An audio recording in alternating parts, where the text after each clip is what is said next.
Ceci est un message d'alerte de la société de surveillance Zigmagora Unlimited. This is an alert from the oversight company Zigmagora Unlimited. The ville vous hear. The ville vous hear et vous see. La city entend you et voit you. Vous définez sur les screens. You scrolls on les écrans. Nous vous tenons à l'œil. We keep you à l'œil. Front, back et de profile. Everything est enregistré. Tout is saved. Vous n'êtes pas rentré chez vous long time ago. You don't go home depuis longtemps. Vous n'avez pas sleep dans des hôtels. Trempez vos lips dans la soupe populaire. You have neither dormi nor dormi in the hotel, nor soak your lips in the soup. You didn't put un pied in the administrations. Vous n'avez pas mis one foot in the administration. Vous n'êtes pas go to work. You didn't aller au travail. Oui, avons analysé vos achats. And your trip. Il y a trop de trip et pas assez d'achats. Nous analysed vos purchases and vos déplacements. Too many déplacements and not enough purchases. Vous devez acheter plus et triper moins. Faites demi-tour as soon as possible. You must manger and dormir. Vous devez aller travailler, eat et dormir. Vous must working, acheter, manger and sleep. That's all you have à faire. C'est tout ce que vous avez to do.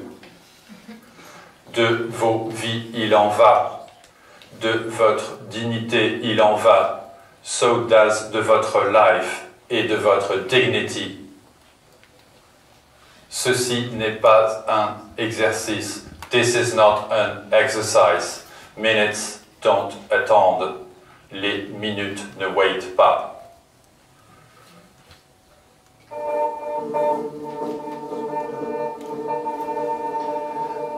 Le spectacle Stage Your City Zigmagora is Calling est commencé. Nous vous remercions d'avoir allumé vos téléphones portables en mode vibration.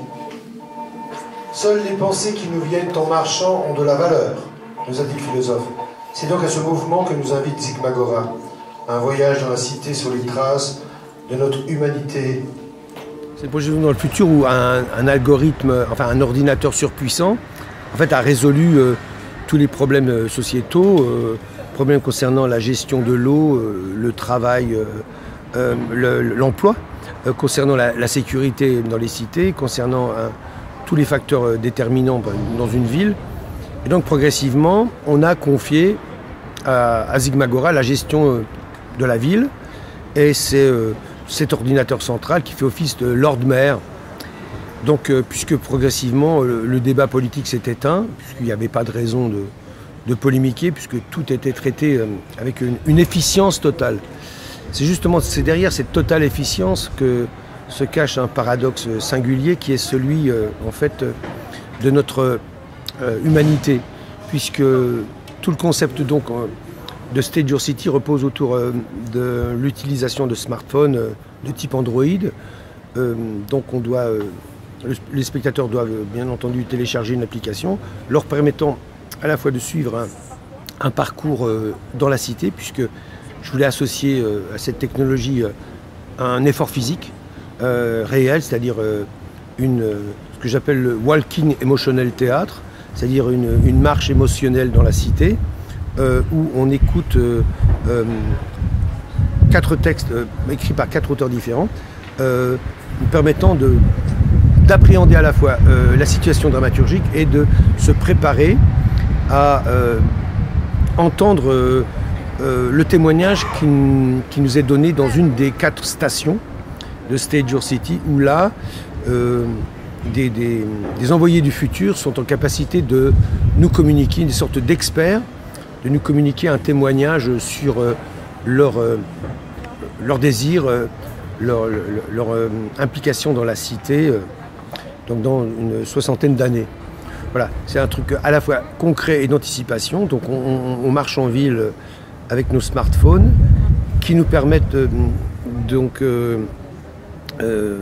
d'avoir bien sûr de la réalité augmentée et d'avoir un certain nombre d'outils utiles générés par le smartphone grâce à l'application que nous avons développée avec Tbilissi et le ZKM de Karlsruhe.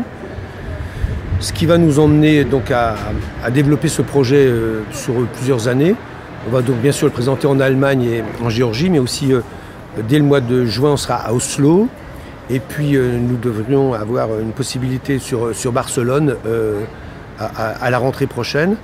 Et puis bon, plusieurs grands théâtres français, Marseille, Valence, sont en demande de ce spectacle. Et donc on va certainement améliorer notre concept, qui est déjà fort avancé, et puisque l'engouement du public révèle qu'on a pour ça donc une réelle attraction. Ça fait 4 ans qu'on travaille sur ce projet, et depuis 2 ans, on a trouvé le financement, les coproductions.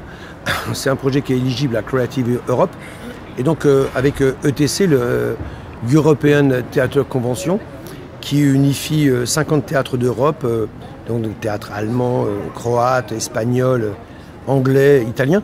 On a donc décidé d'investir autour de cette notion de théâtre. Le Théâtre Goes to Digital, c'est ainsi que c'est intitulé notre lab. Et depuis 4 ans, donc on bosse sur ce concept. Et nous avons réussi donc à déterminer il y a 2 ans la dramaturgie, l'histoire de Zigmagora. Et puis voilà, nous développons ce projet avec 4 auteurs. Lacha Bougadze en Géorgie, Constantin Cusper en France, et Marie Dillasser et Frédéric Sontag, voilà. Donc, pardon, Constantin Cusper, l'allemand.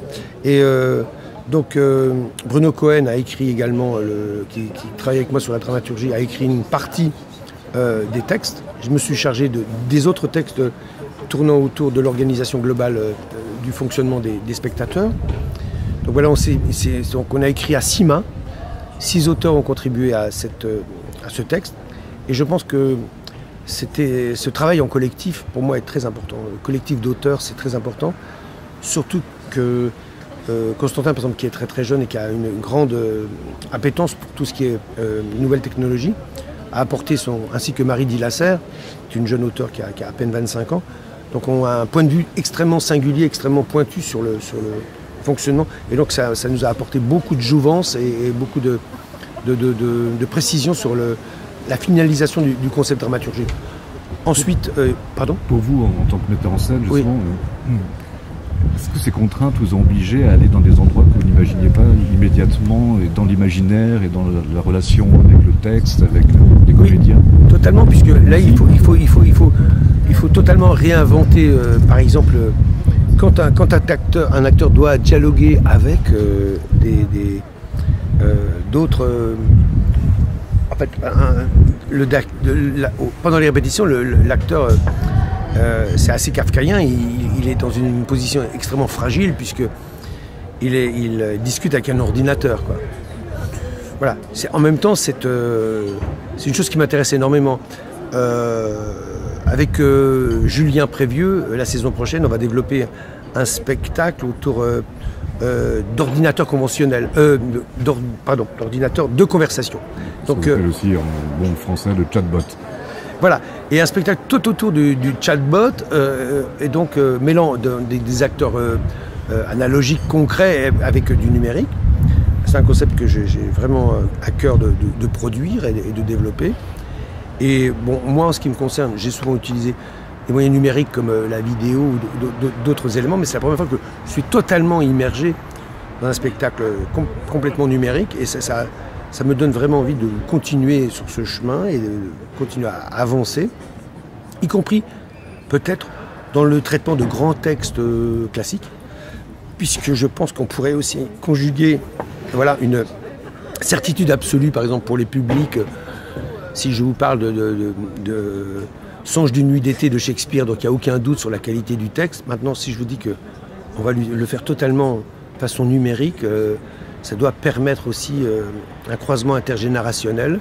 Et c'est cette voie que je vais peut-être emprunter dans les années à venir.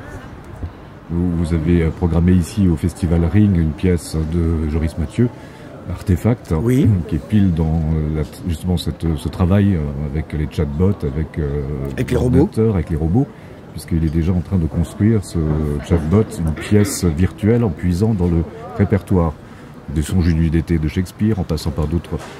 Et quand on voit le spectacle et la façon dont c'est fait, oui, il y a une réelle fascination, alors qu'il n'y a plus de comédien.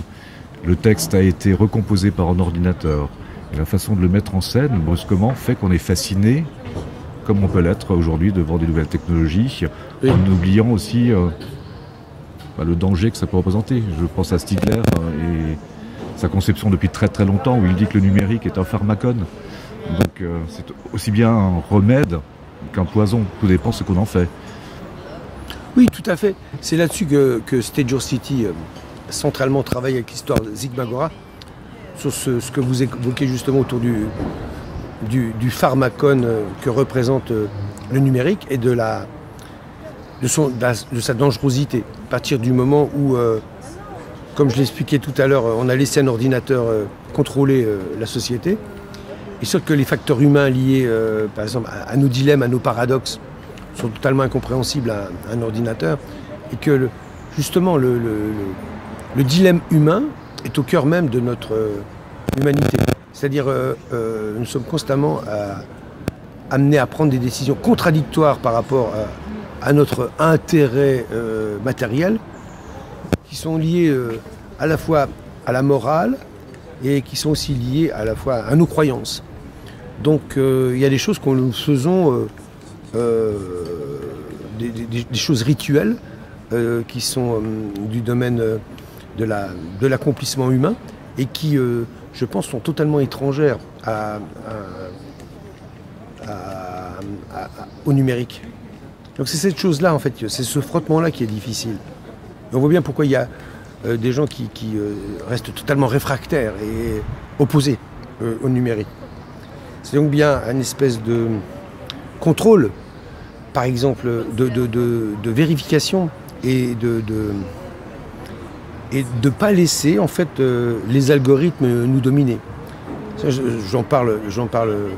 Bon, je ne suis pas un homme politique, mais je vois bien qu'il y a des algorithmes générés, par exemple, par des grands ministères, que ce soit de la défense ou de l'emploi, qui ont donc des conceptions totalement tournées autour de la rentabilité financière et de l'économie de l'argent, qui sont totalement incompatibles avec des démarches humaines. C'est bien là qu'on doit, sur le champ du théâtre, s'interroger.